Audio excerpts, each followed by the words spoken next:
혹시 자녀가 갑자기 연락을 끊어버린 적이 있으신가요? 아니면 명절에도 집에 오지 않겠다고 말한 적이 있나요? 지금 현재도 냉전 중이신가요? 사실 이런 일들이 일어나는 진짜 이유를 대부분 부모님들이 모르고 계십니다. 자녀를 사랑하는 마음으로 한 말들이 오히려 자녀의 마음에 깊은 상처를 주고 있기 때문입니다. 우리가 자랄 때와 지금은 완전히 다른 시대인데도 예전 방식 그대로 자녀를 대하고 계시지는 않나요? 오늘은 정말 중요한 이야기를 해드리겠습니다. 바로 다 큰 자녀와의 관계를 망치는 5가지 말 실수에 대해서 말입니다. 이 중에서 한 가지라도 하고 계시다면 지금 당장 멈춰야 합니다. 자녀가 부모님을 점점 멀리하게 되는 무서운 결과를 가져올 수 있거든요. 영상 끝까지 보시면서 혹시 본인도 해당되는지 꼭 확인해 보시기 바랍니다. 구독, 좋아요, 알림 설정 꼭 눌러주시기 바랍니다. 첫 번째 행동은 바로 육아 문제에 개입하는 것입니다. 며칠 전에 상담을 받으러 오신 한 어머니의 이야기를 들려드리겠습니다. 이 어머니는 50대에 결혼한 아들이 있으셨는데요. 아들 부부가 아이를 키우는 모습을 보면서 참을 수가 없으셨다고 합니다. 아이가 우는데 왜 바로 안 달래주나요? 제가 키울 때는 아이가 울면 바로 안아줬는데요 라고 며느리에게 말씀하셨다고 합니다. 그런데 며느리의 반응은 어땠을까요? 며느리는 어머니, 요즘은 육아법이 달라졌어요 라고 대답했지만 속으로는 상당히 불편해했다고 합니다. 이런 상황이 계속 반복되면서 아들 부부는 점점 집에 오는 횟수가 줄어들기 시작했습니다. 그리고 마지막에는 아들이 어머니에게 이런 말을 했습니다. 엄마, 우리 육아에 너무 간섭하지 마세요. 우리도 부모입니다.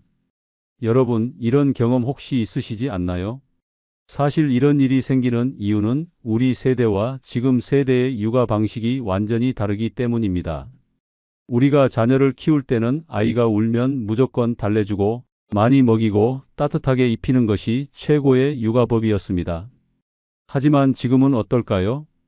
요즘 부모들은 아이의 자립심을 기르기 위해 일정 시간 울게 두기도 하고 과식을 방지하기 위해 적정량만 먹이기도 합니다. 또한 아이가 스스로 체온을 조절할 수 있도록 너무 두껍게 입히지 않기도 합니다. 그런데 우리 눈에는 이런 모습들이 아이를 제대로 돌보지 않는 것처럼 보일 수 있습니다. 그래서 자꾸 간섭하게 되는 것이죠. 하지만 여기서 중요한 것은 우리 자녀들도 이제 성인이 되어 부모가 되었다는 사실입니다. 그들에게는 자신만의 육아 철학과 방법이 있습니다. 그리고 그들은 우리보다 더 많은 육아 정보를 접하고 있을 수도 있습니다. 실제로 한 연구 결과에 따르면 시부모나 친정부모의 육아 간섭으로 인해 스트레스를 받는 젊은 부모들이 전체의 70%가 넘는다고 합니다. 이런 스트레스는 부부 관계에도 악영향을 미치고 결국 가족 전체의 화목에 문제가 생기게 됩니다. 그렇다면 우리는 어떻게 해야 할까요? 가장 중요한 것은 믿어주는 것입니다. 우리가 키운 자녀들이 이제 부모가 되어 자신의 아이를 잘 키울 수 있다고 믿어주는 것이죠. 또한 조언을 할 때도 방법이 있습니다. 직접적으로 이렇게 해야 한다고 말하는 대신 예전에는 이렇게 했었는데 지금은 어떤가요? 라고 물어보는 방식으로 접근하는 것이 좋습니다. 그리고 무엇보다 중요한 것은 도움을 요청받을 때만 조언하는 것입니다. 자녀가 육아로 힘들어할 때 엄마, 어떻게 하면 좋을까요? 라고 물어올 때가 바로 우리의 경험을 나누어 줄 수 있는 적절한 시기입니다. 하지만 놓치면 안 되는 한 가지가 더 있습니다. 바로 경계선을 지키는 것입니다. 마지막으로 기억해 주세요. 우리의 역할은 이제 직접적인 육아 지도자가 아니라 든든한 지원자입니다. 자녀들이 부모로서 성장할 수 있도록 옆에서 응원해주고 필요할 때 도움을 주는 것이 우리의 새로운 역할입니다. 다 큰 자녀에게 절대 하지 말아야 할 두 번째 행동은 바로 형제 자매와 비교하는 것입니다. 얼마 전 저에게 상담을 요청하신 60대 어머니가 계셨습니다. 이분은 두 아들을 키우셨는데 큰아들은 의사가 되었고 작은아들은 평범한 회사원이었습니다. 어머니는 항상 작은아들에게 이런 말씀을 하셨다고 합니다. 너는 형을 좀 봐라. 형은 의사가 되어서 사회적으로도 인정받고 돈도 잘 벌잖아. 너는 언제까지 그 회사에서 월급쟁이로 살 거니? 그런데 놀랍게도 이 말을 들은 작은 아들의 반응은 어땠을까요? 작은 아들은 어머니께 이렇게 대답했다고 합니다. 엄마, 저는 제 인생을 살고 있어요. 형과 비교하지 말아주세요. 하지만 어머니는 계속해서 비교를 멈추지 않으셨습니다. 명절 때마다, 가족 모임 때마다 같은 말씀을 반복하셨죠. 그 결과는 어땠을까요? 작은 아들은 점점 집에 오지 않기 시작했습니다. 전화도 잘 받지 않았고 가족 모임에도 참석하지 않았습니다. 심지어 큰아들마저 어머니에게 이런 말을 했다고 합니다. 엄마, 동생을 너무 괴롭히지 마세요. 저도 편하지 않아요. 여러분, 이런 상황이 낯설지 않으시죠? 사실 우리 세대는 비교를 통해 자녀들에게 동기부여를 해주려고 했습니다. 내 친구 누구는 어떻고, 형은 어떻고, 동생은 어떻고 이런 식으로 말이죠. 그런데 이런 방식이 과연 효과적일까요? 전혀 그렇지 않습니다. 오히려 역효과만 나올 뿐입니다. 형제 자매 비교가 왜 위험한지 구체적으로 말씀드리겠습니다. 첫째, 비교당하는 자녀는 극심한 열등감에 시달리게 됩니다. 아무리 노력해도 부모님의 인정을 받을 수 없다고 생각하게 되죠. 둘째, 비교의 대상이 되는 자녀도 편하지 않습니다. 형제 자매로부터 원망을 받게 되고 부모님의 과도한 기대감에 부담을 느끼게 됩니다. 셋째, 형제 자매 관계가 악화됩니다. 서로를 경쟁 상대로 인식하게 되어 평생에 걸쳐 좋은 관계를 유지하기 어려워집니다. 실제로 심리학 연구에 따르면 어린 시절부터 부모에게 형제 자매와 비교당한 아이들은 성인이 되어서도 자존감이 낮고 형제 자매와의 관계도 좋지 않다고 합니다. 그렇다면 왜 우리는 자꾸 비교하게 될까요? 첫 번째 이유는 걱정 때문입니다. 한 자녀가 다른 자녀보다 뒤처져 보이면 걱정이 되어서 비교를 통해 자극하려고 하는 것이죠. 두 번째 이유는 습관입니다. 우리가 어릴 때부터 비교당하며 자라왔기 때문에 자연스럽게 자녀들에게도 같은 방식을 사용하게 되는 것입니다. 하지만 이제는 달라져야 합니다. 각자의 개성과 장점을 인정해 주어야 합니다. 한 가지 충격적인 사례를 더 들려드리겠습니다. 제가 알고 있는 한 가정에서는 형제 중 한 명이 공무원이 되고 다른 한 명은 자영업을 시작했습니다. 부모님은 계속해서 자영업을 하는 아들에게 형처럼 안정적인 직장을 가져라고 말씀하셨습니다. 그런데 몇 년 후 어떻게 되었을까요? 자영업을 하던 아들의 사업이 크게 성공해서 형보다 훨씬 많은 수입을 올리게 되었습니다. 그제서야 부모님은 깨달으셨다고 합니다. 각자의 길이 있다는 것을 말이죠. 그렇다면 비교 대신 어떻게 해야 할까요? 첫째, 각자의 장점을 찾아서 인정해 주어야 합니다. 너는 착하구나, 너는 성실하구나, 너는 창의적이구나 이런 식으로 각자만의 특별함을 인정해 주는 것입니다. 둘째, 과거의 그 자녀와 비교해 주세요. 작년보다 많이 발전했네, 예전보다 훨씬 성숙해졌구나 이런 식으로 성장을 인정해 주는 것입니다. 셋째, 절대적 기준으로 평가해 주세요. 열심히 노력하는 모습이 보기 좋다. 최선을 다하는 모습이 자랑스럽다. 이런 식으로 노력 자체를 인정해 주는 것입니다. 또한 이미 비교하는 말을 해버렸다면 어떻게 해야 할까요? 솔직하게 사과하는 것이 좋습니다. 엄마가 잘못 생각했다. 너는 너대로 충분히 훌륭하다고 말씀해 주세요. 비교는 사랑이 아닙니다. 진정한 사랑은 있는 그대로의 모습을 인정하고 응원해 주는 것입니다. 다 큰 자녀에게 절대 하지 말아야 할 세 번째 행동은 바로 배우자를 비난하는 말을 하는 것입니다. 지난달에 저에게 찾아오신 한 어머니의 이야기입니다. 이분은 아들의 결혼을 반대했었는데 결국 아들이 결혼을 강행했다고 합니다. 그 이후로 어머니는 며느리에 대한 불만을 아들에게 계속 표현하셨다고 하더군요. 내 아내는 요리도 못하고 집안일도 제대로 안 하잖아. 우리 집 며느리 치고는 너무 게으른 것 같아. 내가 볼 때는 내가 너무 고생하고 있어. 어머니는 아들을 걱정하는 마음에서 이런 말씀을 하셨다고 합니다. 그런데 아들의 반응은 어땠을까요? 처음에는 엄마 말씀도 일리가 있어요 라고 대답했다고 합니다. 하지만 이런 대화가 계속 반복되면서 아들의 마음속에는 아내에 대한 불만이 쌓이기 시작했습니다. 집에 돌아가서 아내를 보면 어머니의 말이 자꾸 떠올랐다고 합니다. 결국 어떻게 되었을까요? 아들은 아내에게 어머니가 했던 말들을 그대로 전달하기 시작했습니다. 엄마가 그러는데 당신이 집안일을 너무 안 한다고 해. 요리도 좀 배워보면 안 돼. 당연히 며느리는 크게 상처받았습니다. 그리고 남편에게 이렇게 말했다고 합니다. 당신은 누구 편이에요? 시어머니 편이에요? 아내 편이에요? 여러분, 이런 상황이 익숙하지 않으신가요? 사실 우리는 자녀가 힘들어 보이면 그 원인을 배우자에게서 찾으려고 합니다. 우리 아들이 저렇게 피곤해 보이는 건 며느리가 집안일을 안 해서야.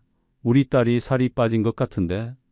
사위가 스트레스를 주나 봐, 이런 식으로 말이죠. 하지만 이런 생각이 얼마나 위험한지 아시나요? 배우자 비난이 왜 문제인지 자세히 설명드리겠습니다. 첫째, 부부 사이의 갈등을 만들어냅니다. 원래 없던 문제도 생기게 하고 작은 문제도 크게 키워버립니다. 둘째, 자녀를 곤란한 상황에 빠뜨립니다. 부모와 배우자 사이에서 어떤 선택을 해야 할지 몰라서 괴로워하게 됩니다.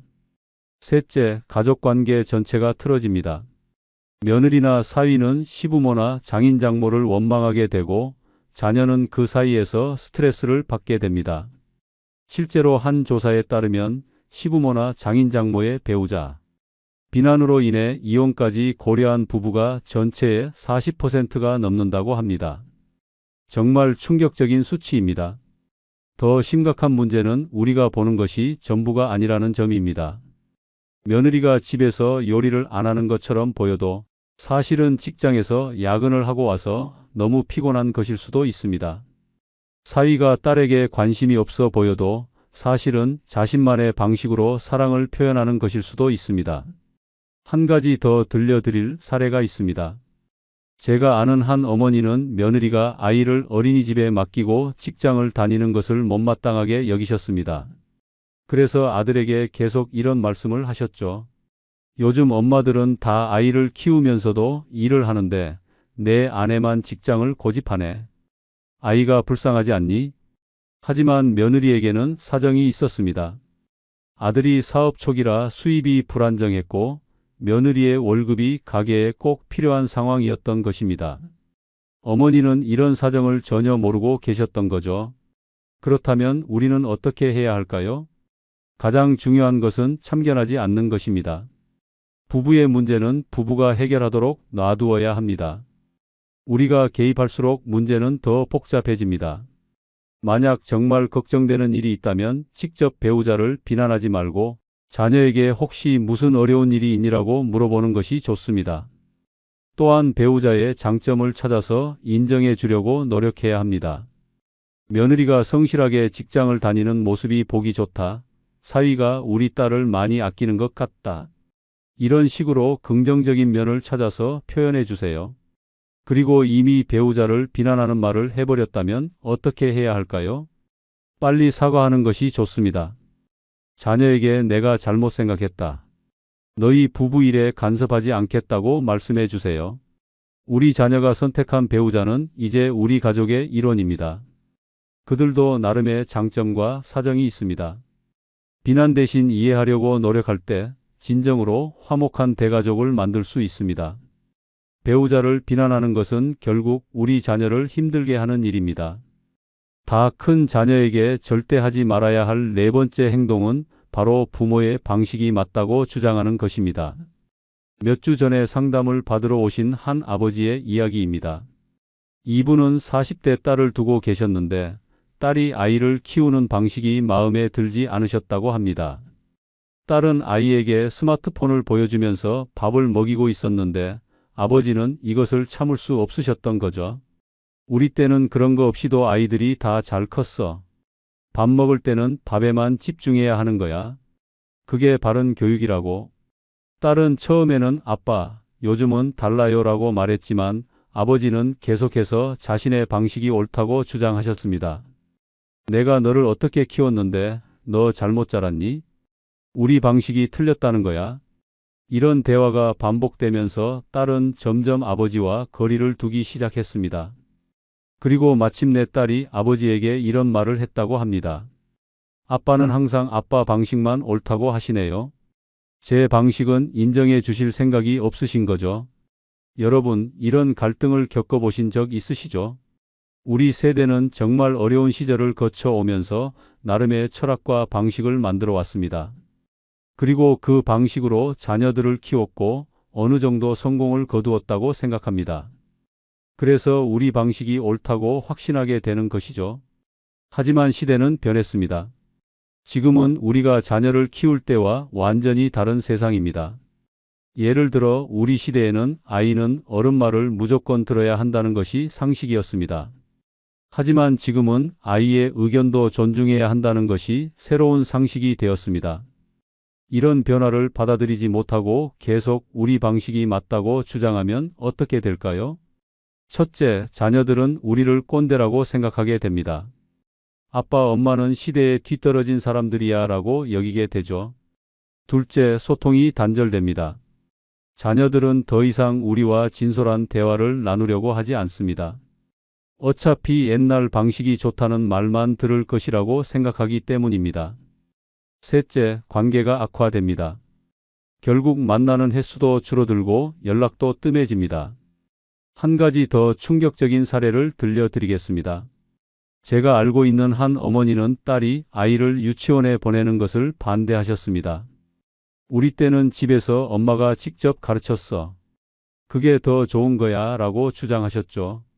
하지만 딸에게는 현실적인 이유가 있었습니다. 맞벌이를 해야 하는 상황이었고 아이의 사회성 발달을 위해서도 유치원이 필요했던 것입니다. 그런데 어머니는 계속해서 내 방식이 맞다고 고집하셨습니다. 결국 딸은 어머니와의 연락을 끊어버렸다고 합니다.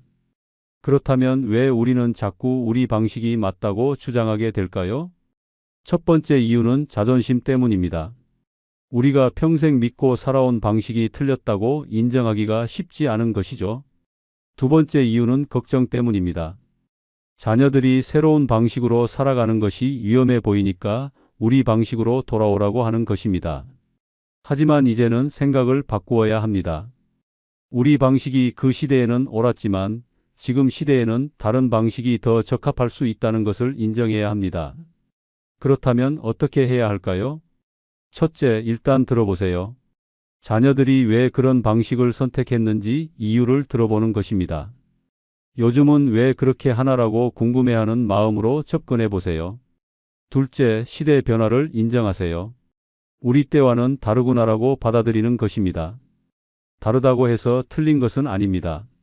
셋째, 자녀들의 선택을 존중하세요.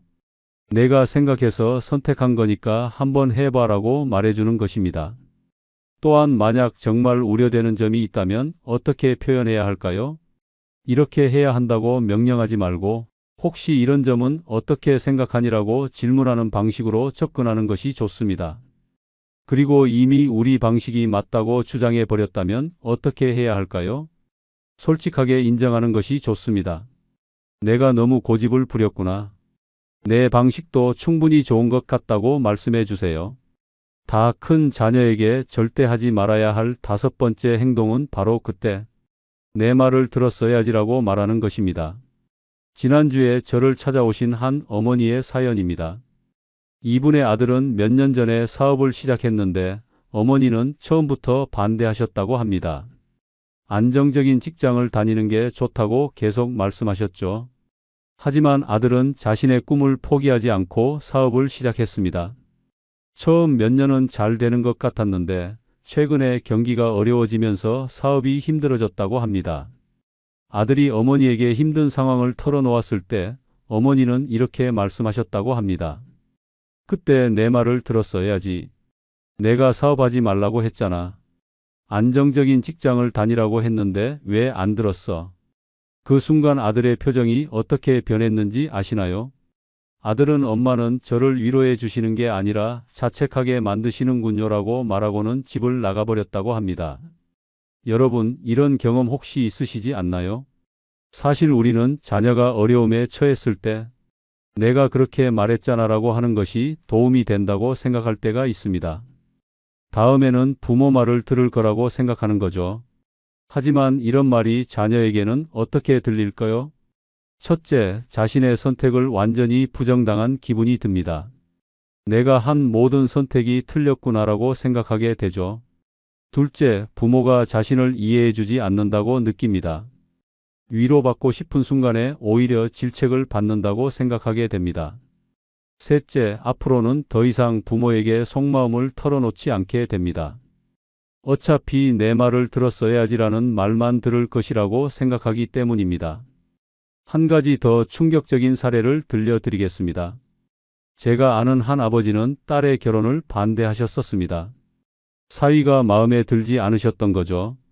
하지만 딸은 결혼을 강행했고 몇 년 후에 부부 갈등으로 어려움을 겪게 되었습니다. 딸이 아버지에게 상담을 요청했을 때 아버지는 이렇게 말씀하셨다고 합니다. 그때 내 말을 들었어야지. 내가 그 사람하고 결혼하지 말라고 했잖아. 그 결과는 어땠을까요? 딸은 더 이상 아버지와 상의하지 않게 되었고 혼자서 모든 문제를 해결하려고 했습니다. 정작 아버지의 도움이 가장 필요한 순간에 아버지와 멀어져 버린 것입니다. 실제로 심리학 연구에 따르면 내가 그렇게 말했잖아라는 식의 말을 들은 자녀들은 부모에 대한 신뢰감이 크게 떨어진다고 합니다. 그리고 앞으로 중요한 결정을 할 때 부모와 상의하지 않게 된다고 합니다. 그렇다면 왜 우리는 이런 말을 하게 될까요? 첫 번째 이유는 자신이 옳았다는 것을 확인받고 싶어서입니다. 내 판단이 맞았다는 것을 증명하고 싶은 마음인 거죠. 두 번째 이유는 교육적 효과를 기대해서입니다. 이번에 이런 말을 들으면 다음에는 부모 말을 들을 거라고 생각하는 것입니다. 하지만 실제로는 전혀 그렇지 않습니다. 오히려 역효과만 납니다. 그렇다면 자녀가 어려움에 처했을 때 우리는 어떻게 해야 할까요? 첫째, 일단 들어주세요. 많이 힘들겠구나. 정말 어려운 상황이네. 이런 식으로 자녀의 마음을 먼저 헤아려 주는 것입니다. 둘째, 공감해 주세요. 그 상황에서는 누구라도 힘들었을 거야. 이런 식으로 자녀의 감정을 이해해 준다는 것을 표현해 주세요. 셋째, 격려해 주세요. 지금까지 잘해왔으니까 이번에도 잘 해결할 수 있을 거야. 이런 식으로 용기를 주는 것입니다. 그리고 정말 조언이 필요한 상황이라면 어떻게 해야 할까요?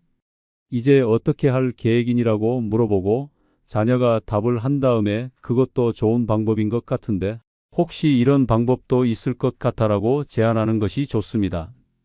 절대로 그때 내 말을 들었어야지라는 말은 하지 마세요. 이미 지나간 일에 대해 후회하게 만드는 것보다는 앞으로 어떻게 할지에 대해 함께 고민해 주는 것이 훨씬 도움이 됩니다. 자녀가 어려움에 처했을 때 가장 필요한 것은 질책이 아니라 위로입니다. 그때 내 말을 들었어야지 대신 괜찮다. 우리가 함께 해결해 보자라고 말해 주세요. 그럴 때 자녀는 다시 일어설 힘을 얻을 수 있고 부모에 대한 신뢰도 더욱 깊어질 수 있습니다. 나이가 들수록 주변이 조용해지는 것을 느끼실 겁니다. 친구들은 하나둘 먼저 가고 자식들은 각자 바쁜 삶을 살아가죠. 가끔 집에 혼자 앉아 있으면 이런 생각이 드실 수도 있습니다. 이제 정말 혼자구나. 하지만 잠깐, 정말 그럴까요? 오늘 말씀드릴 7가지만 있으면 친구가 없어도 자식들이 자주 찾아오지 않아도 전혀 외롭지 않게 지낼 수 있습니다.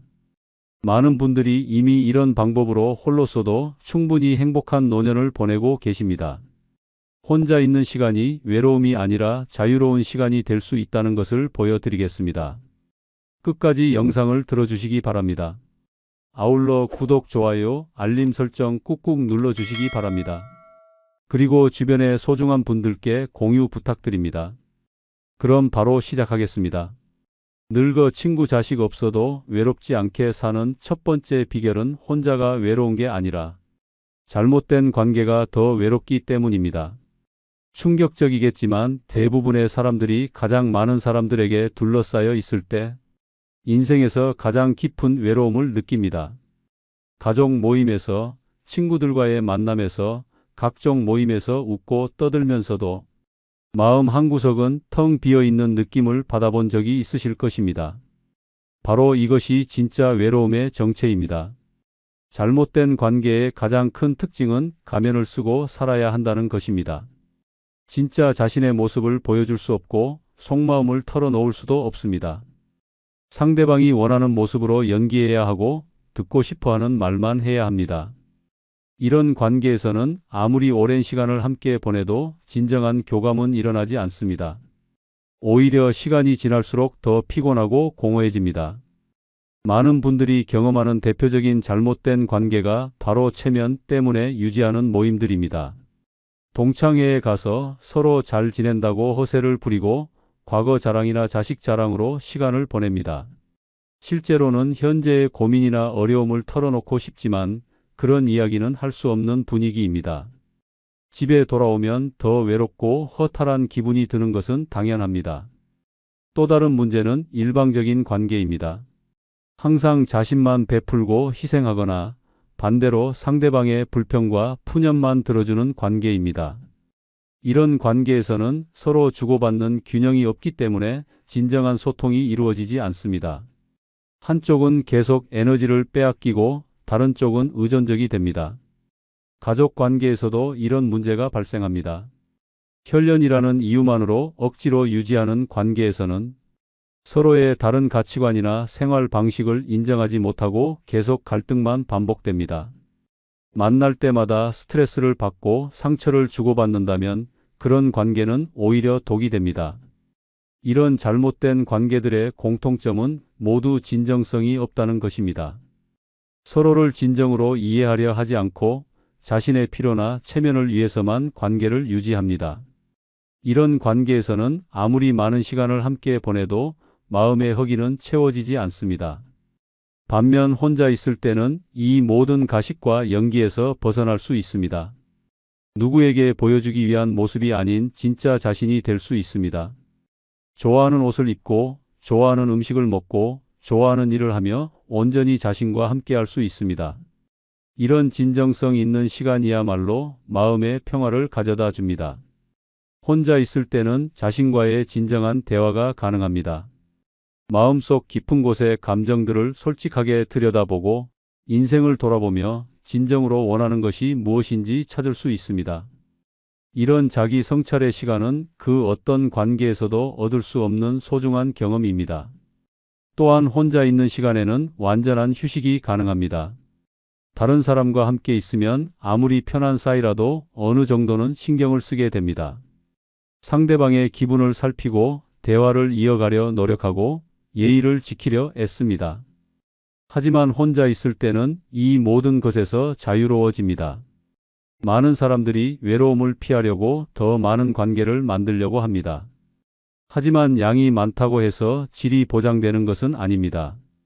오히려 피상적인 관계들이 늘어날수록 진정한 소통에서는 더 멀어지게 됩니다. 사실 진짜 친구 한 명이 있다면 그것만으로도 충분히 풍요로운 인생을 살 수 있습니다. 나이가 들수록 관계에서 중요한 것은 깊이입니다. 서로의 진심을 알고 어려울 때 의지할 수 있고 기쁠 때 함께 기뻐할 수 있는 그런 관계 말입니다.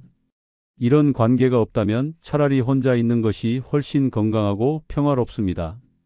실제로 울산에 사시는 이정희 할머니는 이런 깨달음을 통해 인생이 완전히 바뀌었습니다. 73세인 이 할머니는 오랫동안 다양한 모임에 열심히 참석하며 바쁘게 살아왔습니다. 부녀회, 동창회, 교회 모임, 동네 모임까지 일주일에 거의 매일 어디선가 사람들을 만났습니다. 겉으로 보기에는 인기 많고 사교적인 할머니였습니다. 하지만 이 할머니는 점점 이상한 감정을 느끼기 시작했습니다. 많은 사람들과 함께 있으면서도 마음속 깊은 곳에서는 계속 외로움을 느꼈습니다. 모임에서는 항상 밝은 모습을 보여야 했고 다른 사람들의 자랑이나 불평을 들어주기만 했습니다. 정작 자신의 고민이나 속마음은 털어놓을 곳이 없었습니다. 특히 몇몇 모임에서는 뒷담 화나 험담이 주된 대화 주제였습니다. 처음에는 재미있다고 생각했지만 점차 이런 대화들이 마음을 무겁게 만든다는 것을 깨달았습니다. 또한 일부 사람들은 자신의 푸념만 늘어놓고 다른 사람의 이야기는 듣지 않았습니다. 이런 관계들에서는 진정한 소통이 일어나지 않았습니다. 어느 날 이 할머니는 용기를 내어 부담스러운 모임들을 하나씩 정리하기 시작했습니다. 처음에는 사람들이 섭섭해했지만 시간이 지나면서 자연스럽게 연락이 줄어들었습니다. 대신 진정으로 마음이 통하는 두세 명의 친구들과만 깊은 관계를 유지하기로 했습니다. 그리고 혼자만의 시간을 늘려갔습니다. 처음에는 조용한 것이 어색했지만 점차 이런 평온함이 얼마나 소중한지 깨달았습니다. 의미 없는 모임에서 시간을 낭비하는 대신 책을 읽고 음악을 듣고 꽃을 기르며 자신만의 시간을 보내기 시작했습니다. 이 할머니는 이제 혼자 있는 시간이 전혀 외롭지 않다고 말합니다. 오히려 형식적인 관계들에 얽매여 있을 때가 훨씬 더 외로웠다고 합니다. 진정한 자신과 마주할 수 있는 시간, 그리고 몇 안 되지만 진심으로 소통할 수 있는 사람들과의 깊은 관계가 훨씬 더 풍요로운 삶을 만들어주고 있습니다. 가짜 관계들을 버리고 나서야 진짜 평화를 찾을 수 있었다고 합니다. 늙어 친구 자식 없어도 외롭지 않게 사는 두 번째 비결은 내가 가고 싶은 장소, 만나고 싶은 사람만 만날 수 있다는 것이 큰 축복이기 때문입니다. 충격적이게도 대부분의 사람들은 죽을 때까지 이 진실을 모른 채 살아갑니다. 평생 노예처럼 다른 사람들의 기대와 요구에 맞춰 살다가 인생이 끝나버립니다. 하지만 이제야 진짜 자유가 무엇인지 깨달을 때가 왔습니다. 가고 싶지 않은 곳에 억지로 가지 않아도 되고 만나기 싫은 사람을 억지로 만나지 않아도 되는 이 완전한 자유야말로 인생 최고의 선물입니다. 평생 우리는 진짜 선택권이 없었습니다. 직장 상사의 눈치를 보며 가기 싫은 회식에 참석했고, 아이들 때문에 지겨운 학부모 모임에 나갔고, 체면 때문에 피곤한 친척 모임도 참아냈습니다. 심지어 주말에도 가족들이 원하는 곳으로만 가야 했습니다. 이런 삶이 정상이라고 착각하며 살아왔지만 사실 이것은 자유가 아니라 구속이었습니다. 하지만 이제는 완전히 다릅니다. 세상에서 가장 강력한 힘인 선택의 자유가 온전히 여러분의 손에 있습니다. 아무도 여러분에게 어디로 가라고, 누구를 만나라고 강요할 수 없습니다. 이런 절대적 자유를 가진 사람이 과연 외로울 수 있을까요? 오히려 자유롭지 못한 사람들이 진짜 불행한 것입니다. 가고 싶은 곳만 갈 수 있다는 것이 얼마나 대단한 일인지 아십니까? 아름다운 꽃밭을 보고 싶으면 꽃밭으로, 시원한 바다가 보고 싶으면 바다로, 조용한 산속이 그리우면 산으로 갈 수 있습니다. 누구의 허락도 필요 없고 누구에게 설명할 필요도 없습니다. 그냥 가고 싶다는 마음만 있으면 됩니다. 이것이야말로 왕이나 황제도 누리지 못했던 진정한 자유입니다. 더 놀라운 것은 만나는 사람까지 완전히 선택할 수 있다는 것입니다. 에너지를 빼앗는 사람들과는 영원히 작별하고 마음에 평화를 주는 사람들과만 시간을 보낼 수 있습니다. 불평만 늘어놓는 사람, 남의 뒷담화만 하는 사람, 자기 자랑만 하는 사람들을 다시는 만나지 않아도 됩니다. 이런 독성 있는 사람들로부터 완전히 해방된 것입니다. 대신 진짜 마음이 통하는 사람들과만 귀중한 시간을 보낼 수 있습니다. 서로의 인생 이야기를 나누고 깊은 지혜를 공유하고 진심 어린 위로를 주고받는 의미 있는 만남들만 가질 수 있습니다. 이런 고품질 인간관계야말로 인생의 진짜 보석입니다. 시간 사용의 자유는 더욱 압도적입니다. 새벽 5시에 일어나고 싶으면 일어나고 밤 12시까지 깨어있고 싶으면 깨어있을 수 있습니다. 하루 종일 책만 읽어도 되고 하루 종일 음악만 들어도 됩니다. 아무도 뭐라고 하지 않습니다. 이런 시간의 완전한 주인이 된다는 것이 얼마나 강력한 힘인지 모르는 사람들이 많습니다. 음식 선택의 자유도 생각해 보십시오. 매운 음식이 먹고 싶으면 매운 음식을, 단 음식이 먹고 싶으면 단 음식을 마음껏 선택할 수 있습니다. 가족의 입맛에 맞추느라 평생 참아왔던 음식들을 이제는 자유롭게 즐길 수 있습니다. 혼자서도 고급 레스토랑에 가서 코스 요리를 주문할 수 있고 길거리 음식을 사 먹을 수도 있습니다. 문화생활의 선택권도 무제한입니다. 클래식이 좋으면 클래식 공연장으로, 연극이 좋으면 연극 무대로, 영화가 보고 싶으면 영화관으로 자유자재로 갈 수 있습니다. 다른 사람의 취향에 억지로 맞출 필요가 전혀 없습니다. 순수하게 자신만의 문화적 욕구를 만족시킬 수 있습니다.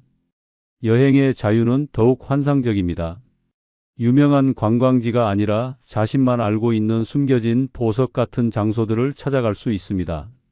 한적한 시골 마을, 작은 어촌 마을, 조용한 산속, 펜션 등 진정한 휴식을 줄 수 있는 곳들을 마음껏 탐험할 수 있습니다. 실제로 광주에 사시는 이미경 할머니는 이런 선택의 자유를 깨달은 후 완전히 다른 사람이 되었습니다. 69세인 이 할머니는 3년 전까지만 해도 가족들의 요구에 맞춰 사는 전형적인 어머니였습니다. 자식들이 원하는 곳에만 가고 자식들이 좋아하는 사람들만 만나고 자식들 취향에 맞는 음식만 해 먹었습니다. 하지만 혼자 살게 되면서 처음으로 진정한 선택의 자유를 경험했습니다. 첫 번째 자유로운 선택은 아침 산책 코스였습니다. 평생 남편이 위험하다며 가지 못하게 했던 강변길로 매일 산책을 하기 시작했습니다. 강물 소리를 들으며 걷는 이 시간이 하루 중 가장 행복한 순간이 되었습니다. 두 번째는 음식 선택이었습니다. 평생 짜고 기름진 음식을 싫어했지만 가족들 때문에 참아왔는데 이제는 자신이 좋아하는 담백하고 건강한 음식만 해 먹습니다. 특히 채식 위주의 식단으로 바꾸면서 몸도 훨씬 가벼워졌습니다.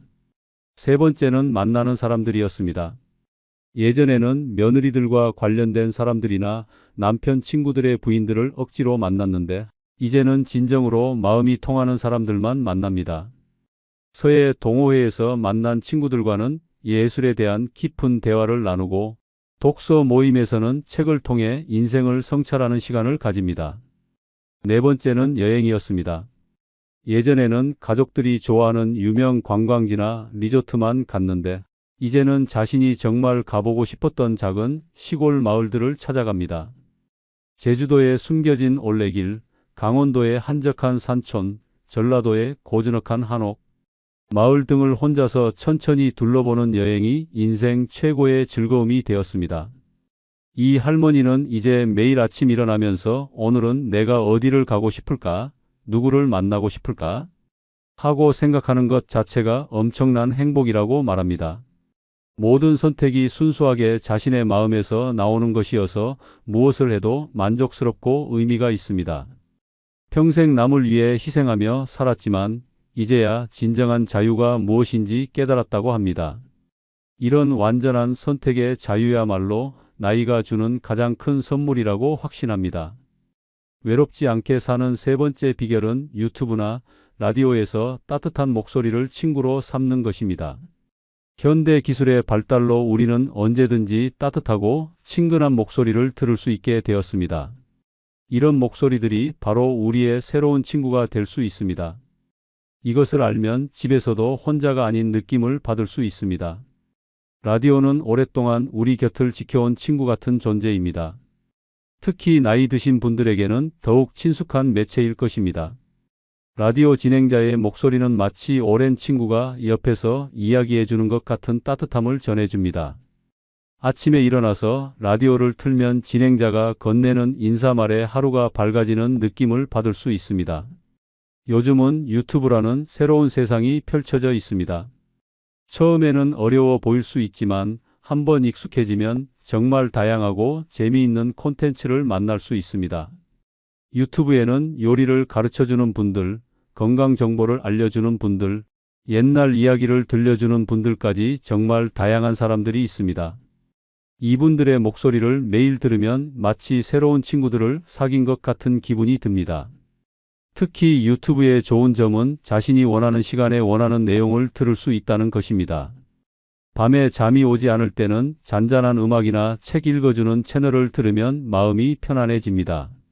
아침에는 활기찬 목소리로 하루를 시작할 수 있는 채널을, 오후에는 차분하게 정보를 전해주는 채널을 선택할 수 있습니다. 라디오나 유튜브를 들을 때는 마치 그 사람과 대화하는 것처럼 느껴집니다. 진행자가 질문을 던지면 혼자서라도 대답해보고 공감되는 이야기가 나오면 고개를 끄덕이게 됩니다. 이런 작은 상호작용들이 외로움을 달래주고 마음에 위안을 줍니다. 또한 정기적으로 같은 프로그램을 듣다 보면 진행자의 목소리와 말투에 익숙해져서 정말 친한 친구처럼 느껴지게 됩니다. 매일 같은 시간에 만나는 친구가 생기는 셈입니다. 이런 일상의 루틴이 생기면 하루하루가 더 의미 있고 기다려지는 시간이 됩니다. 팟캐스트라는 것도 있습니다. 이는 라디오와 비슷하지만 더 다양한 주제로 깊이 있는 이야기를 들을 수 있는 매체입니다. 역사 이야기, 건강 정보, 요리, 레시피, 여행 이야기 등 정말 다양한 내용을 전문가들이 친근하게 설명해 줍니다. 마치 박식한 친구가 재미있는 이야기를 들려주는 것 같습니다. 스마트폰 사용이 어려우신 분들도 걱정하지 마십시오. 가족이나 지인에게 한 번만 도움을 받아서 좋아하는 채널 몇 개를 저장해 두면 쉽게 들을 수 있습니다. 요즘 젊은 분들은 이런 일에 능숙하니까 부탁하면 기꺼이 도와줄 것입니다. 사실 스마트폰 사용법을 물어보는 것도 자식들이나 손자, 손녀들과 대화할 좋은 소재가 됩니다. 음성으로 된 콘텐츠의 또 다른 장점은 눈이 필요하지 않다는 것입니다. 나이가 들면서 시력이 약해져 책 읽기가 힘들어지는 분들도 많은데 라디오나 유튜브는 귀로만 들으면 되니까 편안합니다. 집안일을 하면서도 들을 수 있고 산책을 하면서도 들을 수 있어서 더욱 유용합니다. 특히 요리 프로그램이나 건강 정보를 다루는 채널들은 실생활에 도움이 되는 내용들이 많습니다. 새로운 요리법을 배우거나 건강관리법을 익히면서 동시에 따뜻한 목소리를 통해 위로를 받을 수 있습니다. 이런 실용적인 정보와 정서적인 만족을 동시에 얻을 수 있다는 것이 큰 장점입니다. 실제로 인천에 사시는 이순희 할머니는 유튜브와 라디오를 통해 완전히 새로운 삶을 살게 되었습니다. 73세인 이 할머니는 2년 전부터 혼자 살기 시작했는데 처음에는 집안이 너무 조용해서 견디기 힘들었다고 합니다. 그러던 중 딸이 스마트폰으로 유튜브 사용법을 가르쳐 주었고 이것이 할머니 삶의 전환점이 되었습니다. 이 할머니는 매일 아침 7시에 좋아하는 라디오 프로그램을 들으며 하루를 시작합니다. 진행자의 밝은 목소리와 함께 아침 체조를 하고 오늘의 날씨와 뉴스를 확인합니다. 아침 9시부터는 유튜브에서 요리 채널을 보며 새로운 반찬 만드는 법을 배웁니다. 점심 식사 후에는 건강 정보를 알려주는 채널을 들으며 가벼운 운동을 합니다. 오후에는 옛날 가요를 들려주는 채널이나 책을 읽어주는 채널을 즐겨 듣습니다. 저녁에는 잔잔한 클래식 음악과 함께 하루를 정리하며 마음의 평안을 찾습니다. 잠들기 전에는 명상이나 수면에 도움이 되는 음악을 들으며 편안한 잠자리에 듭니다. 이런 작은 변화들이 모여서 할머니의 일상이 훨씬 풍요로워졌고 무엇보다 마음이 따뜻해졌다고 합니다. 늙어 외롭지 않게 사는 네 번째 비결은 온라인 커뮤니티에 글을 남기며 조용한 연결을 이어가는 것입니다. 인터넷 세상에는 다양한 관심사를 가진 사람들이 모여서 이야기를 나누는 공간들이 무수히 많습니다. 이런 곳에서 자신의 생각과 경험을 나누면서 새로운 형태의 인간관계를 만들어갈 수 있습니다. 이것만 알아도 세상과 단절된 느낌에서 벗어날 수 있습니다. 온라인 커뮤니티의 가장 큰 장점은 시간과 장소에 구애받지 않는다는 것입니다. 새벽에도 밤늦게도 언제든지 자신이 원하는 때에 글을 읽고 쓸 수 있습니다. 몸이 불편해서 멀리 나가기 어려운 분들도 날씨가 좋지 않은 날에도 집에서 편안하게 다른 사람들과 소통할 수 있습니다. 네이버 카페나 다음 카페 같은 곳에는 정말 다양한 주제의 모임들이 있습니다. 등산을 좋아하는 분들의 카페, 요리에 관심 있는 분들의 카페, 건강 정보를 나누는 카페, 책을 좋아하는 분들의 카페까지 자신의 관심사에 맞는 곳을 찾을 수 있습니다. 이런 곳에서는 나이나 사회적 지위에 상관없이 공통의 관심사를 가진 사람들과 자유롭게 이야기할 수 있습니다. 처음에는 글을 쓰는 것이 부담스러울 수 있습니다. 그럴 때는 다른 사람들의 글을 읽는 것부터 시작해 보십시오. 좋은 글에는 댓글 하나라도 남겨보세요. 간단한 공감의 표현이나 감사 인사만으로도 충분합니다. 이렇게 작은 소통부터 시작하면 점차 자신감이 생기고 더 적극적으로 참여하게 됩니다. 온라인에서의 소통은 직접 만나는 것과는 다른 매력이 있습니다. 얼굴을 마주하지 않기 때문에 오히려 더 솔직하고 진솔한 이야기를 나눌 수 있습니다. 평소에 말하기 어려웠던 속마음이나 고민들도 글로는 표현하기가 더 수월합니다. 또한 상대방의 외모나 사회적 지위에 영향받지 않고 순수하게 그 사람의 생각과 마음만을 보고 소통할 수 있습니다. 특히 같은 연령대의 분들이 모인 커뮤니티에서는 비슷한 경험과 고민을 가진 분들과 만날 수 있습니다. 건강 문제, 자식 걱정, 경제적 어려움 등 혼자서는 해결하기 어려운 문제들도 다른 분들의 조언과 위로를 받으며 극복해 나갈 수 있습니다. 이런 상호 지원이야말로 온라인 커뮤니티의 가장 큰 힘입니다. 요즘은 스마트폰으로도 쉽게 커뮤니티에 참여할 수 있습니다.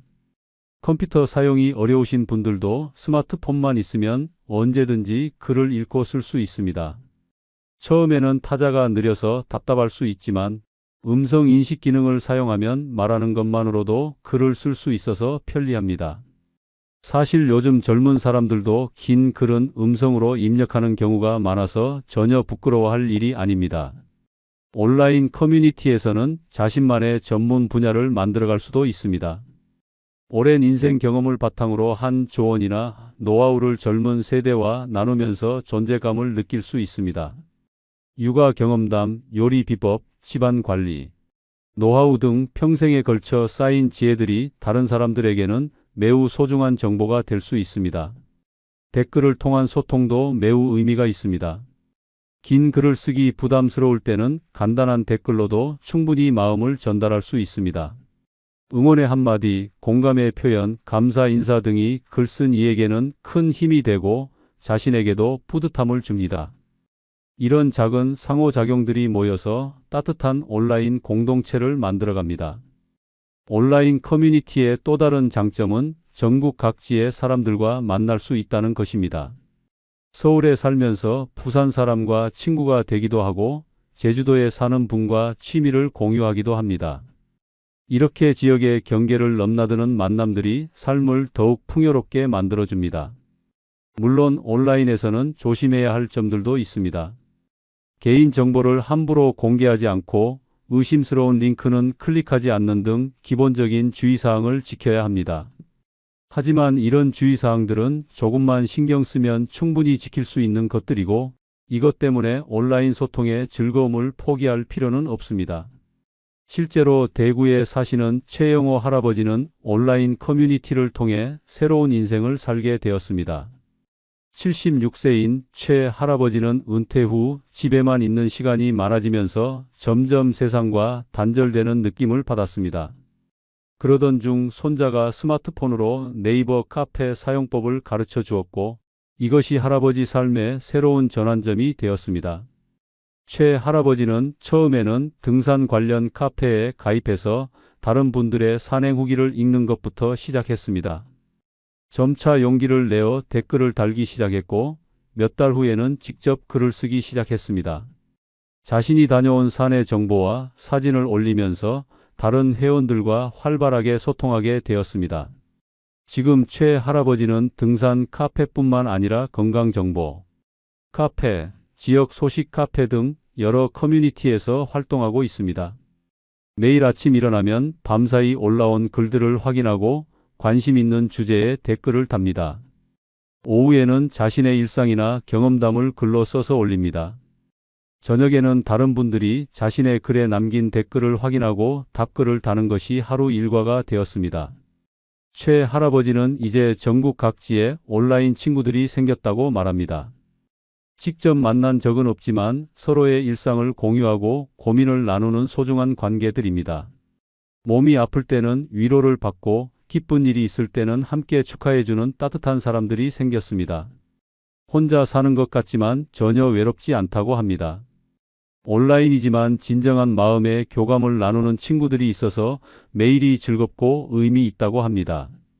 늙어 친구 자식 없어도 외롭지 않게 사는 5번째 비결은 남에게 보이기 위한 삶이 아니라 내가 만족하는 삶을 택하는 것입니다. 나이가 들수록 다른 사람들의 시선과 평가에서 자유로워져야 합니다.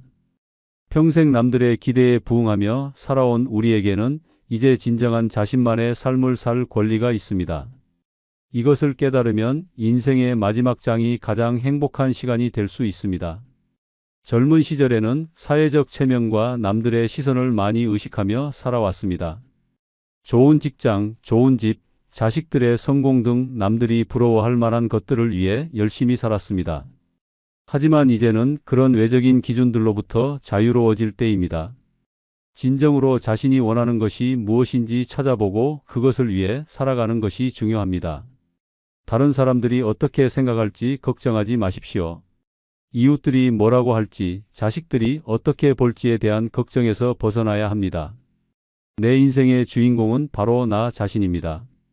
남들의 평가보다는 자신의 마음이 편안하고 행복한지가 더 중요합니다. 이런 마음가짐의 전환이 노년의 진정한 자유를 가져다 줍니다. 소박한 즐거움에서 행복을 찾아보십시오.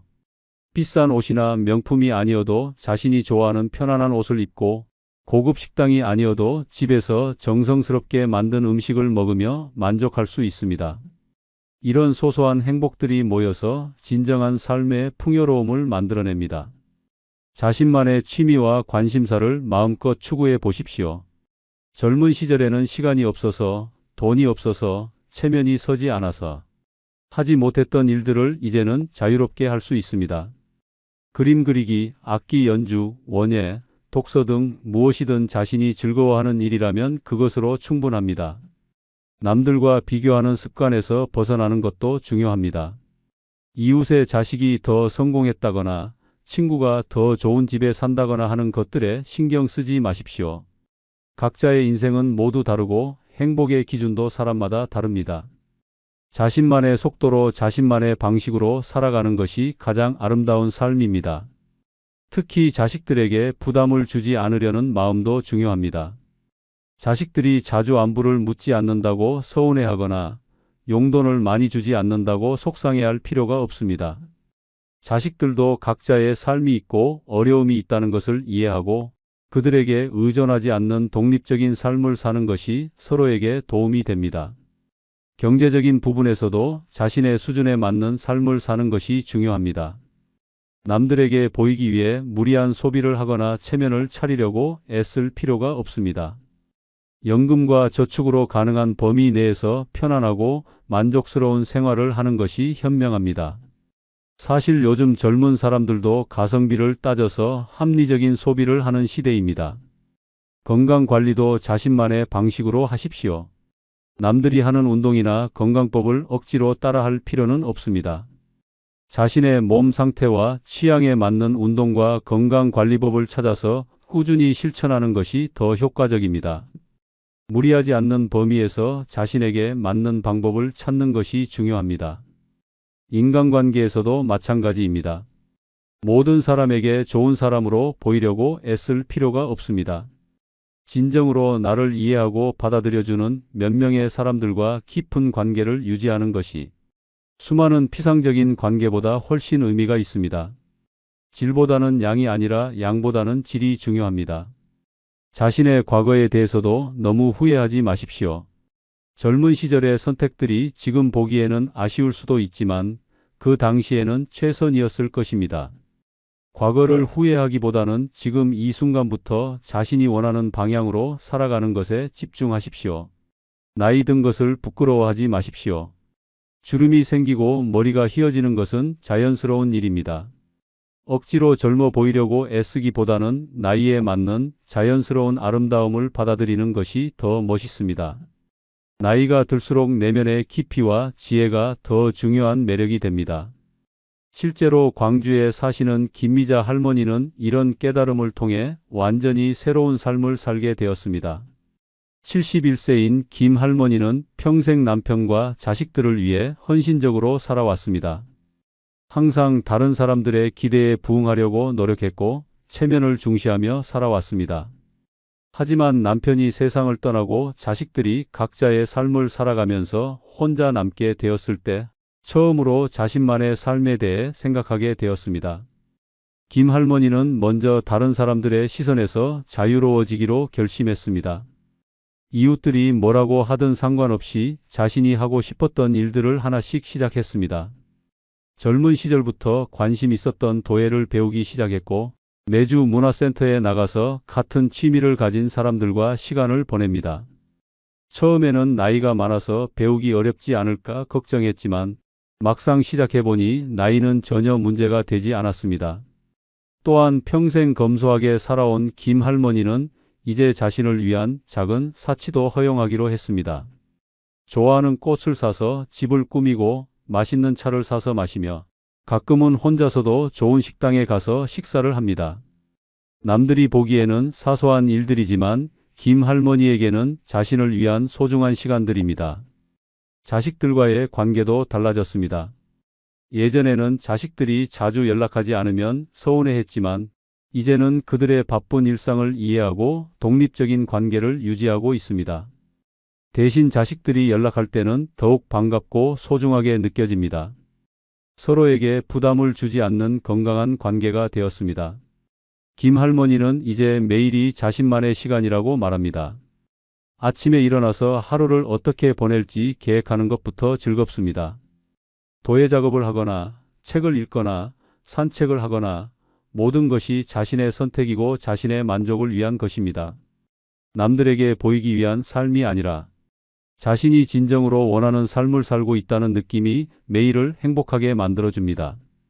나이가 들어서야 비로소 자신만의 진짜 인생을 살기 시작했다고 합니다. 늙어 친구 자식 없어도 외롭지 않게 사는 6번째 비결은 혼자 여행을 통해 내가 진정 좋아하는 게 무엇인지 깨달아가는 것입니다. 혼자 여행이라고 하면 처음에는 두렵고 어색하게 느껴질 수 있지만 실제로 경험해보면 그 어떤 것보다도 자유롭고 소중한 시간이 됩니다. 평생 다른 사람들을 배려하며 살아온 우리에게 혼자 여행은 진정한 자신을 발견할 수 있는 특별한 기회입니다. 이것을 경험하면 나이가 들어서도 새로운 도전이 얼마나 즐거운지 알게 됩니다. 혼자 여행의 가장 큰 매력은 온전히 자신만의 시간을 가질 수 있다는 것입니다. 누구에게 맞출 필요도 없고 다른 사람의 취향을 고려할 필요도 없습니다. 가고 싶은 곳에 가고 보고 싶은 것을 보고 먹고 싶은 것을 먹을 수 있는 완전한 자유를 누릴 수 있습니다. 이런 자유로움 속에서 자신이 진정으로 무엇을 좋아하는지 알아갈 수 있습니다. 혼자 여행을 계획하는 것부터가 즐거운 일입니다. 어디로 갈지, 무엇을 볼지, 어떤 음식을 먹을지 모든 것을 자신이 결정할 수 있습니다. 인터넷에서 여행지 정보를 찾아보고 맛집을 검색하고 숙소를 예약하는 과정 자체가 설레는 경험입니다. 요즘은 온라인으로 모든 예약이 가능해서 생각보다 어렵지 않습니다. 처음 혼자 여행을 떠날 때는 가까운 곳부터 시작해 보십시오. 당일치기로 갈 수 있는 근교나 1박 2일 정도의 짧은 여행부터 시작하면 부담이 적습니다. 익숙해지면 점차 멀리 오래 여행할 수 있는 자신감이 생깁니다. 가까운 온천이나 바다, 산 등 자연을 즐길 수 있는 곳들이 혼자 여행하기에 좋은 장소들입니다.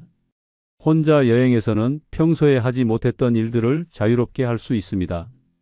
카페에 앉아서 하루 종일 책을 읽거나 바다를 바라보며 멍하니 시간을 보내거나 골목골목을 천천히 걸으며 풍경을 감상할 수 있습니다. 이런 여유로운 시간들이 마음에 평안을 주고 새로운 활력을 불어넣어 줍니다. 여행지에서 새로운 사람들과의 만남도 혼자 여행의 묘미입니다. 동행이 있으면 오히려 다른 사람들과 대화할 기회가 적어지지만 혼자 있으면 현지 사람들이나 다른 여행객들과 자연스럽게 이야기를 나누게 됩니다. 이런 우연한 만남들이 여행을 더욱 특별하게 만들어줍니다.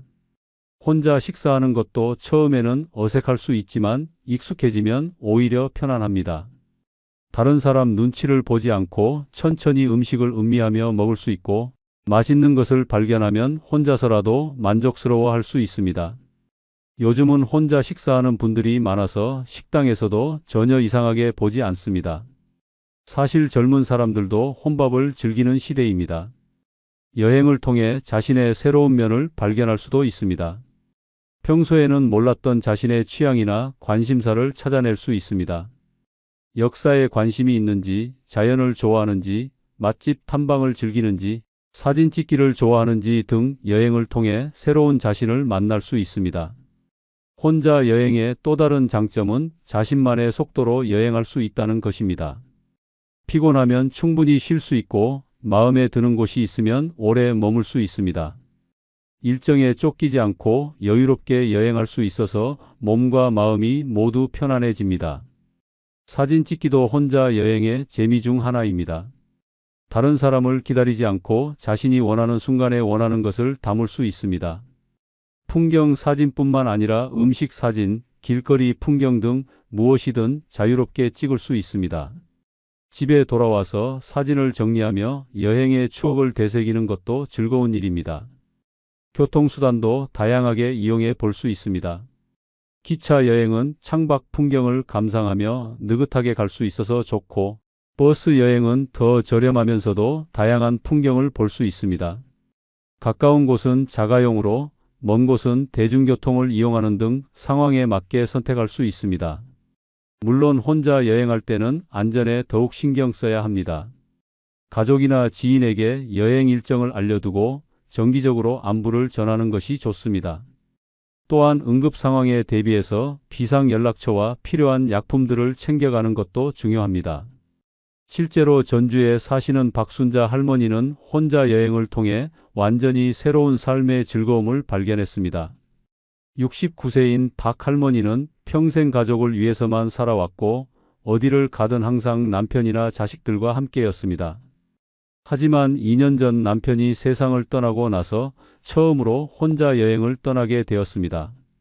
첫 혼자 여행은 가까운 온천 마을로 1박 2일 일정이었습니다. 처음에는 혼자 식사하는 것도 어색하고 온천에 혼자 들어가는 것도 어색했습니다. 하지만 점차 이런 시간들이 편안하고 자유롭다는 것을 느끼게 되었습니다. 아무도 재촉하지 않는 여유로운 시간, 자신만의 속도로 모든 것을 즐길 수 있는 자유로움이 새로운 경험이었습니다. 이후 박 할머니는 한 달에 한 번씩 혼자 여행을 떠나는 것이 일상이 되었습니다. 제주도, 부산, 강릉, 경주 등 전국 각지를 다니며 자신이 정말 좋아하는 것들을 발견해 나갔습니다.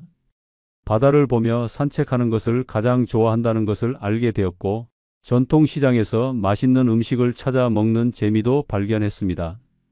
특히 박 할머니는 여행지에서 만나는 사람들과의 대화를 즐기게 되었습니다. 민박집 사장님과 지역 이야기를 나누기도 하고, 같은 연배의 다른 여행객들과 서로의 여행 경험을 공유하기도 합니다. 이런 만남들이 여행을 더욱 풍성하게 만들어줍니다. 박 할머니는 이제 여행이 자신의 가장 큰 즐거움이 되었다고 말합니다. 다음 여행지를 계획하고 맛집을 찾아보고 볼거리를 조사하는 시간들이 모두 행복합니다. 혼자 여행을 통해 자신이 얼마나 강하고 독립적인 사람인지도 알게 되었습니다. 나이가 들어서도 새로운 도전을 할 수 있고 새로운 즐거움을 찾을 수 있다는 자신감이 생겼습니다. 무엇보다 혼자 있어도 전혀 외롭지 않다는 것을 깨달았습니다.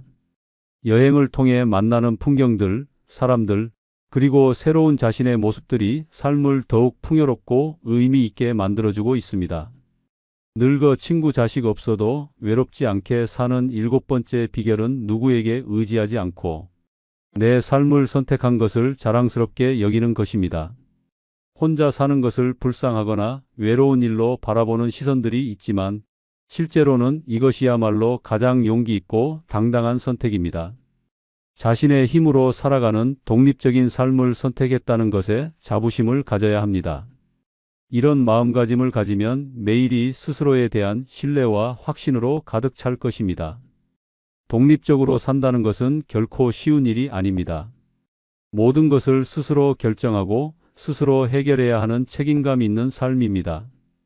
아침에 일어나는 것부터 밤에 잠자리에 드는 것까지 모든 일상이 자신의 선택이고 자신의 의지입니다. 이런 삶을 살아가고 있다는 것 자체가 대단한 일입니다. 많은 사람들이 나이가 들면 누군가에게 의존해야 한다고 생각합니다. 하지만 건강하고 정신이 맑은 상태에서는 충분히 독립적인 삶을 살 수 있습니다. 자신의 건강을 관리하고 집안일을 하고 경제적인 계획을 세우고 인간관계를 유지하는 모든 것을 스스로 해내고 있다는 것에 자신감을 가져야 합니다. 자식들에게 부담을 주지 않는다는 것도 자랑스러워해야 할 점입니다. 많은 부모들이 나이가 들면서 자식들에게 의존하게 되는데 그렇지 않고 독립적으로 살아간다는 것은 자식들에게도 큰 도움이 됩니다. 자식들이 자신들의 삶에 집중할 수 있도록 배려하는 것이야말로 진정한 부모의 사랑입니다. 경제적으로도 스스로 관리하며 살아간다는 것에 자부심을 가져야 합니다. 연금과 저축으로 계획적인 생활을 하고 필요한 것들을 스스로 구매하고 관리하는 것은 쉬운 일이 아닙니다. 이런 경제적 독립성을 유지하고 있다는 것은 정말 대단한 일입니다. 일상생활의 모든 것을 스스로 해결하는 능력도 자랑스러워해야 합니다. 요리를 하고 청소를 하고 빨래를 하고 집을 관리하는 모든 일들을 혼자서 해내고 있습니다. 젊은 사람들도 이런 일들을 혼자 하기 어려워하는 경우가 많은데 나이가 들어서도 이 모든 것을 능숙하게 해내고 있다는 것은 정말 자랑스러운 일입니다. 건강 관리도 스스로 하고 있습니다. 정기 검진을 받고 운동을 하고 약을 관리하고 몸의 변화를 살피는 모든 것을 자신이 책임지고 있습니다. 이런 자기 관리 능력은 나이가 들수록 더욱 중요하고 어려운 일인데 이를 잘 해내고 있다는 것에 자신감을 가져야 합니다. 인간관계도 주체적으로 만들어가고 있습니다. 새로운 사람들과 만나고 기존 관계를 유지하고 때로는 좋지 않은 관계는 정리하는 것까지 모든 것을 자신이 판단하고 결정하고 있습니다. 이런 사회적 능력을 유지하고 있다는 것도 대단한 일입니다. 물론 가끔은 도움이 필요할 때도 있습니다. 하지만 그런 때에도 적절히 도움을 요청하고 받은 도움에 대해 감사하며 가능한 한 빨리 다시 독립적인 상태로 돌아가려고 노력합니다. 이런 균형 감각도 성숙한 어른으로서의 지혜입니다. 사실 요즘 젊은 사람들은 사소한 일에도 부모에게 의존하는 경우가 많은데 오히려 어른들이 더 독립적입니다. 자신만의 라이프 스타일을 만들어가는 것도 자랑스러운 일입니다. 아침에 일어나는 시간, 식사 시간, 운동 시간, 취미 시간 등 모든 것을 자신의 취향과 필요에 맞게 조정하며 살아가고 있습니다. 이런 자유로운 삶의 설계는 독립적으로 사는 사람만이 누릴 수 있는 특권입니다. 문제 해결 능력도 나이와 함께 더욱 향상되었습니다. 생활 속에서 발생하는 크고 작은 문제들을 경험과 지혜로 해결해 나가는 능력은 젊은 사람들이 쉽게 갖기 어려운 것입니다. 오랜 인생 경험이 축적되어 만들어진 이런 능력을 자랑스럽게 여겨야 합니다. 정신적으로도 강해졌습니다. 외로움이나 어려움을 혼자서 이겨내는 정신력, 새로운 상황에 적응하는 유연성, 변화를 받아들이는 포용력 등이 모두 독립적인 삶을 통해 더욱 단단해졌습니다. 이런 정신적 성숙함은 나이가 주는 소중한 선물입니다. 실제로 수원에 사시는 정혜수 할아버지는 독립적인 삶에 대한 자부심으로 매일을 활기차게 살아가고 있습니다. 74세인 정 할아버지는 3년 전부터 혼자 살기 시작했는데 처음에는 주변 사람들이 걱정을 많이 했습니다. 자식들도 함께 살자고 제안했지만 정 할아버지는 독립적인 삶을 선택했습니다. 정 할아버지는 매일 아침 6시에 일어나서 하루 일과를 스스로 계획합니다. 아침 운동을 하고 아침 식사를 준비하고 집안을 정리하는 모든 일을 혼자서 해냅니다. 일주일에 한 번씩 장을 보러 가서 필요한 것들을 구매하고 한 달에 한 번씩 병원에 가서 건강검진을 받습니다. 모든 것을 스스로 계획하고 실행합니다. 정 할아버지가 가장 자랑스러워하는 것은 자식들에게 전혀 부담을 주지 않는다는 점입니다. 경제적으로도 독립적이고 일상생활도 스스로 해결하며 건강도 스스로 관리합니다. 자식들이 안부 전화를 할 때마다 모든 것이 잘 되고 있다고 당당하게 말할 수 있어서 뿌듯합니다. 또한 정 할아버지는 자신만의 취미와 관심사를 개발해 나가고 있습니다. 독서 모임에 참여하고 서예를 배우고 정원 가꾸기를 즐깁니다. 이 모든 활동들을 스스로 선택하고 스스로 즐기며 살아가고 있습니다. 누구의 눈치를 보지 않고 자신이 원하는 삶을 살아간다는 것에 큰 만족감을 느낍니다. 정 할아버지는 가끔 젊은 사람들이 부모에게 의존하는 모습을 보면서 자신의 독립적인 삶이 얼마나 가치 있는지 더욱 깨닫게 된다고 말합니다. 나이가 들어서도 스스로의 삶을 책임지고 살아간다는 것이 얼마나 멋진 일인지 자랑스럽게 생각합니다. 주변 사람들도 정 할아버지의 독립적인 모습을 보며 존경심을 표현하고 이런 반응들이 정 할아버지에게 더 큰 자신감을 줍니다. 매일 아침 거울을 보며 스스로에게 오늘도 잘 해보자라고 격려하는 것이 하루를 시작하는 루틴이 되었다고 합니다. 자신의 선택에 대한 확신과 자부심이 노년의 삶을 더욱 당당하고 아름답게 만들어주고 있습니다. 끝까지 시청해주신 분들 모두 외롭지 않는 노년이 되길 진심으로 기원합니다. 혼자 산다고 하면 사람들이 뭐라고 할까요? 외롭지 않냐고, 심심하지 않냐고, 나이 들어서 혼자 있으면 위험하지 않냐고 걱정부터 합니다. 정말 그럴까요? 과연 혼자 사는 것이 불행한 일일까요? 오늘은 그런 편견들을 확 뒤집어줄 영상을 준비했습니다. 늙어서 혼자 사는 것이 왜 최고의 행복인지 그 놀라운 6가지 이유를 알려드리겠습니다. 이 영상을 끝까지 보시면 여러분의 생각이 180도 바뀔 것입니다. 혼자 사는 삶이 얼마나 자유롭고 행복한지, 왜 많은 어르신들이 이제야 진짜 인생을 살고 있다고 말씀하시는지 알게 될 것입니다. 준비되셨나요? 지금부터 시작하겠습니다. 구독, 좋아요, 알림 설정 꾹 눌러주시고 많은 분들에게 공유도 해주시기 바랍니다. 늙어 혼자 사는 게 최고 행복인 첫 번째 이유는 아무도 눈치 보지 않고 살 수 있기 때문입니다. 60년 넘게 살아오면서 우리는 얼마나 많은 사람들의 눈치를 보며 살아왔을까요?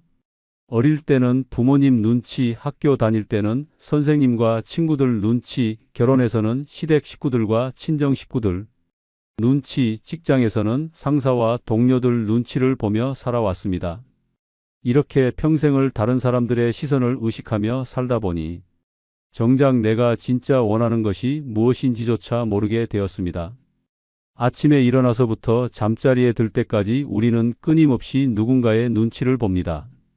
오늘 뭘 입을까 고민할 때도 남들이 어떻게 볼까 걱정하고 밥을 먹을 때도 혹시 내가 너무 많이 먹는 건 아닌지 신경 쓰고 말을 할 때도 혹시 실수하지 않을까 조심하게 됩니다. 이런 생활이 수십 년 계속되다 보니 우리는 점점 움츠러들고 자신감을 잃어가게 됩니다.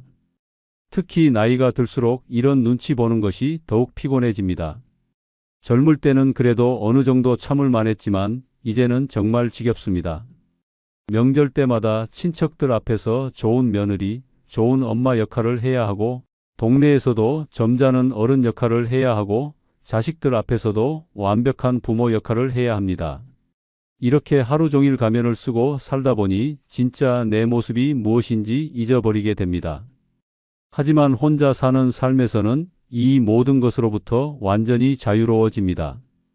아침에 일어나서 머리가 산발인 채로 거울을 봐도 누가 뭐라고 하지 않습니다.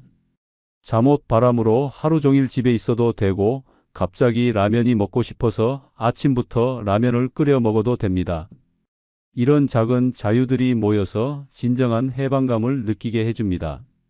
눈치 보지 않고 산다는 것은 단순히 행동의 자유만을 의미하는 것이 아닙니다. 마음의 자유를 얻는다는 뜻입니다.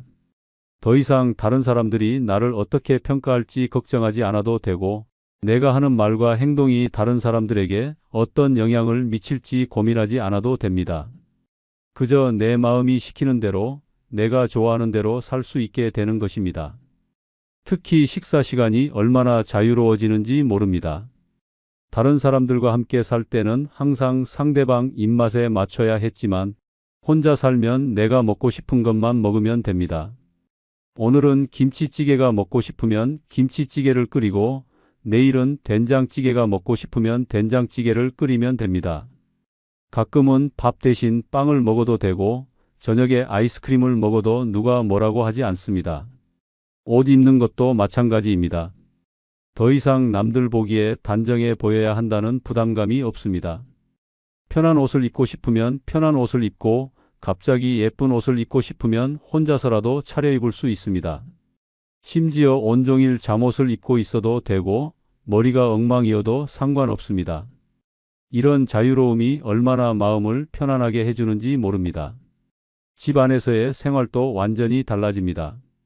TV 볼륨을 크게 틀어도 되고 좋아하는 음악을 큰 소리로 들어도 됩니다. 갑자기 청소하고 싶으면 새벽에 청소해도 되고 하루 종일 침대에 누워있고 싶으면 그렇게 해도 됩니다. 누군가의 스케줄에 맞춰 살 필요가 없으니 모든 것이 내 마음대로입니다. 무엇보다 감정 표현에서 자유로워집니다. 슬플 때는 마음껏 울어도 되고 기쁠 때는 혼자서라도 춤을 춰도 됩니다. 화가 날 때는 소리를 지르거나 쿠션을 던져도 되고 우울할 때는 하루 종일 멍하니 있어도 됩니다. 이렇게 감정을 억누르지 않고 자연스럽게 표현할 수 있다는 것이 정신 건강에 얼마나 도움이 되는지 모릅니다. 또한 시간 사용에서도 완전한 자유를 얻게 됩니다. 밤늦게까지 책을 읽고 싶으면 읽어도 되고 새벽까지 영화를 봐도 됩니다. 낮잠을 자고 싶으면 언제든지 잘 수 있고 갑자기 산책을 나가고 싶으면 바로 나갈 수 있습니다. 이런 시간의 자유로움이 삶의 질을 얼마나 향상시켜 주는지 경험해 보시면 알 수 있습니다. 실제로 제가 아는 한 할머니의 이야기를 들려드리고 싶습니다. 74세의 박순자 할머니는 3년 전부터 혼자 살기 시작하셨습니다. 처음에는 자식들이 많이 걱정했지만 지금은 오히려 할머니가 더 활기차고 행복해 보인다고 합니다. 할머니는 아침에 일어나자마자 큰 소리로 트로트를 틀어놓고 청소를 하십니다. 예전에는 시끄럽다고 할까봐 못했던 일인데 이제는 마음껏 하신다고 합니다. 특히 할머니가 가장 좋아하는 시간은 저녁 먹고 나서 드라마 보는 시간입니다. 예전에는 가족들이 채널을 돌려달라고 해서 제대로 못 보셨는데 이제는 좋아하는 드라마를 처음부터 끝까지 다 보실 수 있습니다. 심지어 드라마에 나오는 남자 배우가 잘생겼다고 혼자서 깔깔거리며 웃으셔도 아무도 뭐라고 하지 않습니다. 가끔은 드라마를 보다가 감동해서 혼자 눈물을 흘리기도 하시는데 이런 순간들이 얼마나 소중한지 모릅니다. 또 할머니는 요즘 새로운 취미를 시작하셨습니다. 바로 온라인 쇼핑입니다. 처음에는 자식들이 가르쳐줘서 시작했는데 이제는 혼자서도 척척 주문하십니다. 예전에는 뭘 사려고 하면 자식들이 그런 거 왜 사느냐고 해서 포기했던 것들을 이제는 마음껏 사실 수 있습니다. 지난주에는 화려한 색깔의 운동복을 주문하셨는데 택배 아저씨가 왔을 때 신이 나서 직접 문을 열어주시며 감사하다고 인사하셨다고 합니다. 이런 작은 즐거움들이 할머니의 하루를 얼마나 밝게 만들어주는지 보기 좋습니다. 할머니는 이제 아무도 눈치 보지 않고 진짜 자신의 모습으로 살아가고 계십니다. 그 모습을 보면 혼자 사는 삶이 얼마나 자유롭고 행복한 것인지 확실히 알 수 있습니다. 늙어 혼자 사는 게 최고 행복인 두 번째 이유는 결정권을 모두 내가 갖기 때문입니다. 평생을 살아오면서 우리는 얼마나 많은 결정들을 다른 사람들과 함께 내려야 했을까요? 어떤 집에 살지, 무엇을 먹을지, 어디로 여행을 갈지, 심지어 TV 채널까지도 혼자서는 결정할 수 없었습니다. 항상 가족들의 의견을 듣고 타협하고 때로는 내가 원하지 않는 선택을 해야만 했습니다. 이렇게 수십 년을 살다 보니 정작 내가 진짜 원하는 것이 무엇인지도 확실하지 않게 되었습니다. 결혼 생활을 하면서 가장 힘들었던 것 중 하나가 바로 이런 의사결정의 과정이었습니다. 뭔가 하나를 정하려면 남편과 상의해야 하고 아이들 의견도 물어봐야 하고 때로는 시댁이나 친정 눈치도 봐야 했습니다. 간단한 저녁 메뉴 하나 정하는 것도 이 사람 저 사람 입맛을 다 맞춰야 하니까 결국 아무도 특별히 좋아하지 않는 무난한 음식으로 타협하게 됩니다. 특히 나이가 들수록 이런 상황이 더욱 답답해집니다. 인생 경험도 많이 쌓였고 내가 원하는 것도 확실해졌는데 여전히 다른 사람들의 의견에 맞춰 살아야 한다는 것이 정말 힘들었습니다. 가끔은 내가 정말 하고 싶은 일이 있어도 가족들이 반대하면 포기해야 했고 내가 가고 싶은 곳이 있어도 다른 사람들이 싫다고 하면 갈 수 없었습니다. 하지만 혼자 사는 삶에서는 모든 결정을 내가 내릴 수 있습니다. 아침에 일어나서 오늘 뭘 할까 고민할 때도 누구에게 허락을 받을 필요가 없습니다.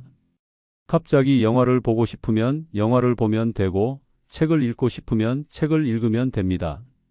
이런 작은 결정들부터 시작해서 인생의 큰 선택들까지 모두 내 마음대로 할 수 있다는 것이 얼마나 자유로운지 모릅니다.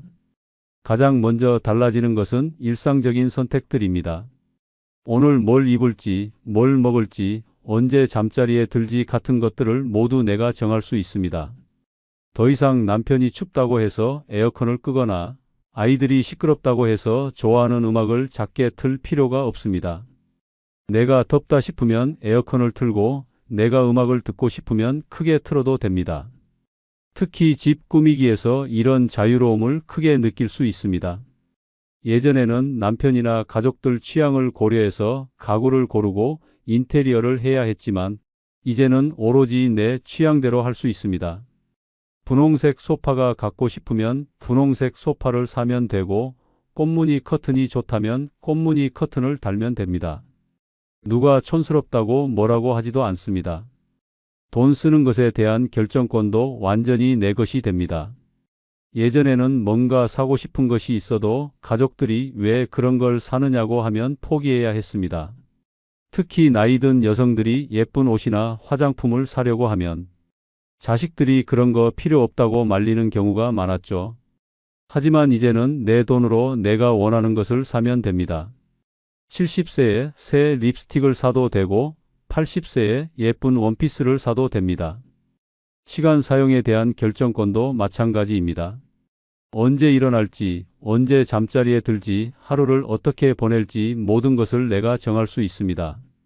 갑자기 오후에 낮잠을 자고 싶으면 자도 되고 밤늦게까지 드라마를 보고 싶으면 봐도 됩니다.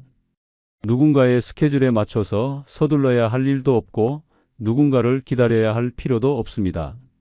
음식에 관한 결정도 완전히 달라집니다. 매일매일 뭘 먹을지 정하는 것부터 시작해서 언제 먹을지까지 모든 것이 내 마음대로입니다. 오늘은 한식이 먹고 싶으면 한식을 해 먹고 내일은 간단하게 라면으로 때우고 싶으면 그렇게 하면 됩니다. 가끔은 하루에 밥을 한 번만 먹어도 되고 간식을 정식처럼 먹어도 됩니다. 이런 자유로움이 얼마나 즐거운지 모릅니다. 여행이나 외출에 대한 결정권도 온전히 내 것이 됩니다.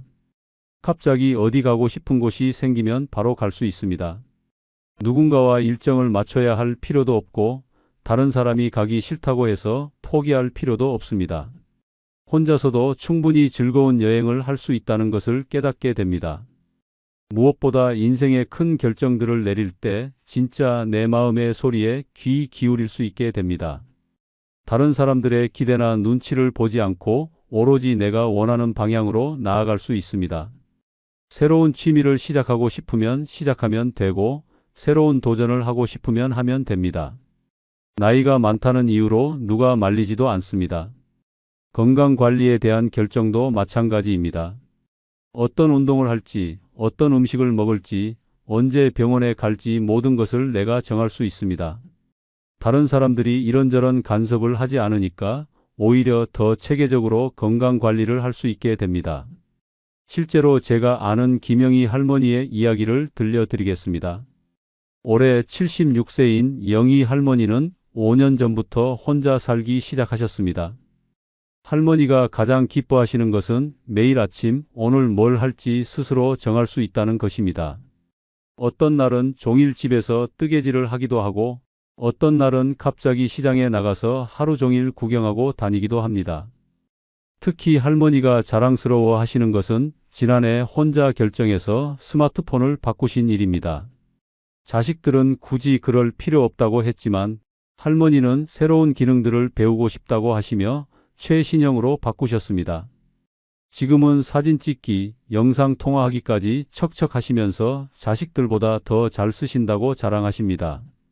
가끔은 밤늦게까지 유튜브를 보시다가 아침에 늦게 일어나셔도 누가 뭐라고 하지 않아서 좋다고 하십니다. 또 할머니는 최근에 새로운 결정을 하나 더 내리셨습니다. 바로 강아지를 키우기로 한 것입니다. 예전에는 가족들이 시끄럽다고, 냄새 난다고, 돌보기 힘들다고 반대했었는데 이제는 할머니 마음대로 하실 수 있게 되었습니다. 지금은 작은 강아지 한 마리와 함께 살면서 매일이 즐겁다고 하십니다. 강아지 이름도 먹이도 산책 시간도 모두 할머니가 정하시니까 정말 행복해 보이십니다. 할머니는 이제 70대 후반의 나이에도 매일매일 새로운 결정을 내리면서 활기차게 살아가고 계십니다. 모든 결정권이 자신에게 있다는 것이 이렇게 큰 행복을 가져다 주는지 보고 있으면 정말 놀랍습니다. 늙어 혼자 사는 게 최고 행복인 세 번째 이유는 내향적 성격을 있는 그대로 받아들일 수 있기 때문입니다. 평생을 살아오면서 우리 중 많은 분들이 자신의 성격 때문에 힘들어했습니다. 사람들과 어울리는 것보다는 혼자 있는 것이 편하고 큰 모임보다는 조용한 공간이 좋고 많은 사람들과 이야기하는 것보다는 한두 명과 깊은 대화를 나누는 것을 좋아하는 성격 말입니다. 하지만 우리 사회는 늘 외향적이고 활발한 사람을 좋아했고 그래서 많은 분들이 자신의 진짜 모습을 숨기며 살아야만 했습니다.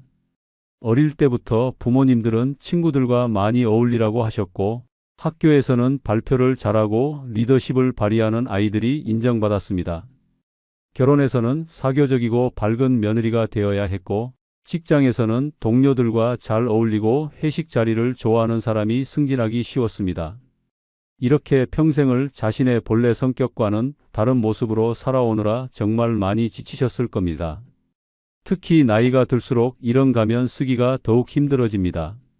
젊을 때는 그래도 어느 정도 억지로라도 할 수 있었지만 이제는 정말 피곤합니다.